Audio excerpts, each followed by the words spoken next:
सकते हैं। किसान भाइयों नमस्कार, मैं डॉक्टर आनंद सिंह, पशुपालन वैज्ञानिक, कृषि विज्ञान केंद्र द्वितीय सीतापुर से। आज मैं किसान भाइयों को देसी मुर्गी पालन के बारे में जानकारी दूंगा।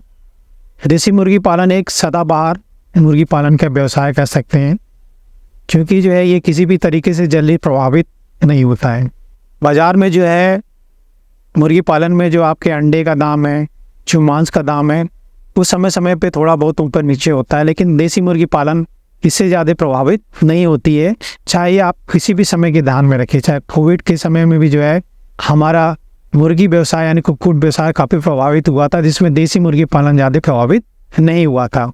देसी मुर्गी पालन हमारे जो है ग्रामीण क्षेत्रों में हमारे बहुत सारे ऐसे किसान भाई या कृषक महिलाएं करती भी हैं, और उनके लिए एक अच्छा आमदनी का स्रोत साधन हो सकता है, जिसको हम अपने घर के आंगन में, घर के आगे के अहाते में, घर के छत पे या खेत में, ये निर्भर करता है आप कितनी संख्या में मुर्गियाँ रखना चाहते हैं, आप आराम से इसका पालन कर सकते हैं।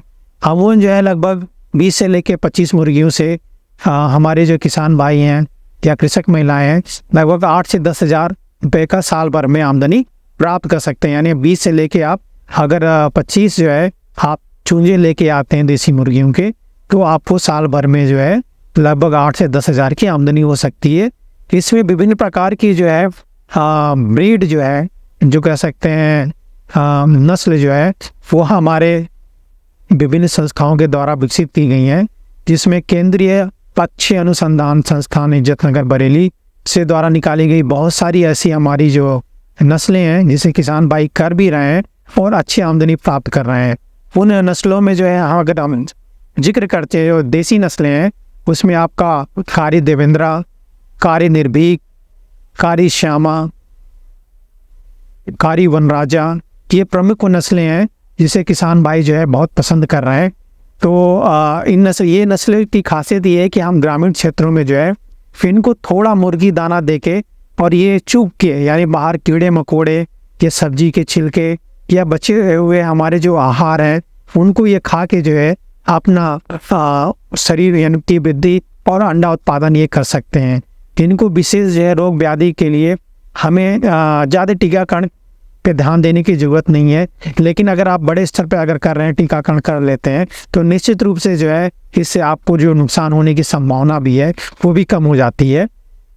तो जिन प्रजातियों का हम जिक्र कर रहे हैं, इसके अलावा कड़कनाथ जो है आज के समय में काफ़ी एक लोकप्रिय नस्ल है, जो हमारे जो मध्य प्रदेश के जो जबलपुर या झाबुआ के क्षेत्र में पाई जाने वाली जंगली नस्ल है, जो किसान भाई जो इसे कर भी रहे हैं और एक अच्छी आमदनी प्राप्त कर रहे हैं, क्योंकि ये ठंड के मौसम में जो इसकी काफ़ी डिमांड होती है। लगभग 500 रुपये किलोग्राम शरीर वजन पे जो है आपका 500 रुपये किलोग्राम, 600 रुपये किलोग्राम का जो है मुर्गा बिकता है।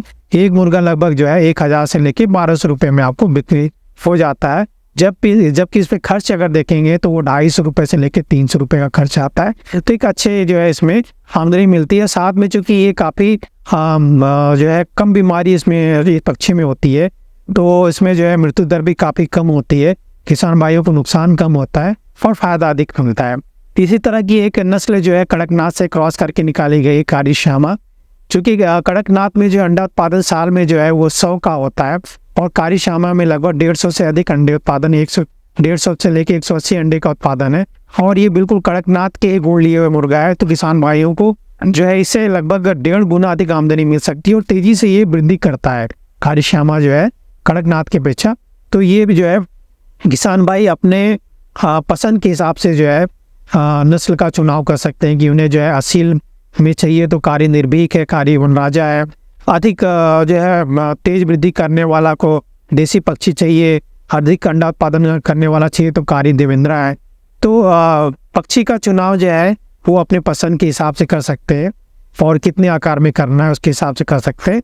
इनके लिए जो है एक छोटा सा, जैसे हमने कहा कि एक जो है बर्ड के लिए, एक देसी हमारे जो मुर्गी के लिए 1 से लेके 1.25 स्क्वायर फीट एरिया की ज़रूरत पड़ती है।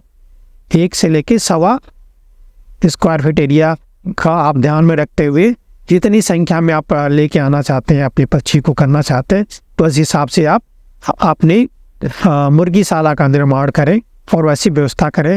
मुर्गीशाला में हम ध्यान में रखें कि भाई इसमें हवादार और मौसम के लिए बचाव होनी चाहिए जो है।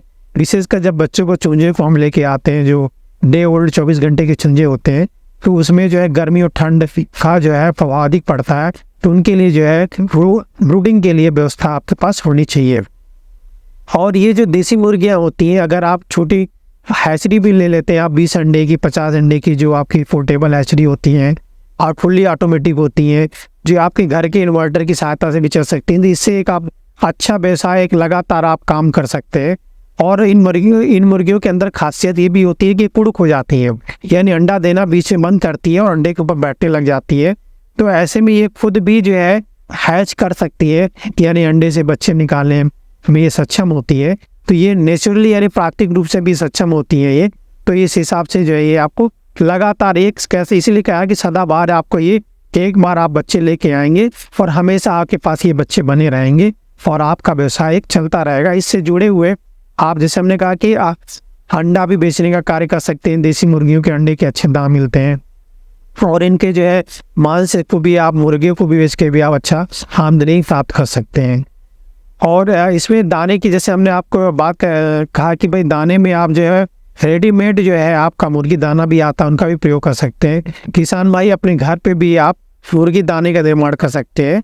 लेकिन ये जो देसी पक्षी हैं, इनके दाने की आवश्यकता काफ़ी कम होती है। ये मुख्य रूप से आपका जो हरा चारा है, चाहे बरसीम है, केजोला है, या आप सब्जियों की जो है जैसे गोभी है आपका जो है, या दो सब्जियां आपके बचे कुछ सब्जियों के छिलके हैं, भिंडी है, कोई भी चीज़ है, तो आप इन्हें आप दे सकते हैं। इनमें से भी ये सूखे खा लेंगे, कीड़े मकोड़े खा लेंगे। तो इस तरह से अपना ये पालन कर लेते हैं और कम खर्च में आपको जो है एक अच्छी आमदनी आपको मिल जाती है। इनमें जो है बीमारी से बचाव के लिए आपको ध्यान में रखना है कि आपकी जो मुर्गीशाला में नमी न होने पाए, हवादार रहे, मौसम की बचाव की व्यवस्था रहे, और जो बिछावन आप प्रयोग कर रहे हैं वो आप जो समय समय पर उसे पलटते रहे, धूप दिखाते रहे, और इसको जो है 6 महीने 7 महीने में उसे निश्चित रूप से आप इसे बदल दें। क्योंकि ये जो पोल्ट्री मैन्योर जो है आपके कंपोस्ट का काम करेगी। आप किसी भी तरह की अपनी बागवानी या फसल उत्पादन में जो है इसके मैन्योर का आप उपयोग कर सकते हैं। तो अगर आपने बिछावन को अगर आप साफ स्वच्छ रखते हैं, अपनी मुर्गीशाला को साफ स्वच्छ रखते हैं, तो देसी मुर्गियों में बीमारी होने की समस्या बहुत कम आती है। लेकिन समय समय पे आप कुछ बीमारियों के लिए आप टीकाकरण, जैसे आप लसोटा, गंभीर, इनका वैक्सीनेशन करते रहते हैं, तो निश्चित रूप से आपको इस उद्योग में जो है देसी मुर्गी पालन में आपको नुकसान होने की संभावना कम हो जाएगी और अधिक से अधिक फायदा मिलेगा। धन्यवाद।